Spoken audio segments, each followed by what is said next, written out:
ત્યાર પછી આપ્યું છે x ની 4 માઇનસ y ની 4 x નો ઘન માઇનસ y નો ઘનનો ગુસા શોધો. જોજો તો હું એક સંખ્યા લખું x ની 4 માઇનસ y ની 4 આના અવયવ પડશે x નો વર્ગ માઇનસ y નો વર્ગ અને x નો વર્ગ વત્તા y નો વર્ગ. હમણાં જે સૂત્ર જોઈ ગયા ની આના ફરીથી અવયવ પડશે x વત્તા y x ઓછા y અને x નો વર્ગ વત્તા y નો વર્ગ. હવે અવયવ પડે પછી અહીંયા શું છે x ઓછા y નો ક્યુબ તો x નો ક્યુબ માઇનસ y નો ક્યુબ. આના અવયવ પાડો તો x ઓછા y x નો વર્ગ વત્તા xy વત્તા y નો વર્ગ.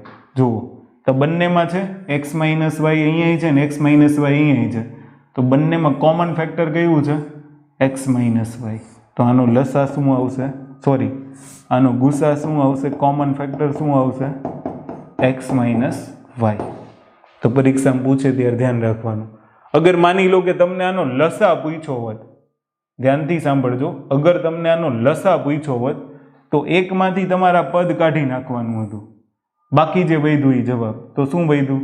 આ જે આખું પદ છે આખું પદ કયું છે x ની 4 માઇનસ y ની 4 છે.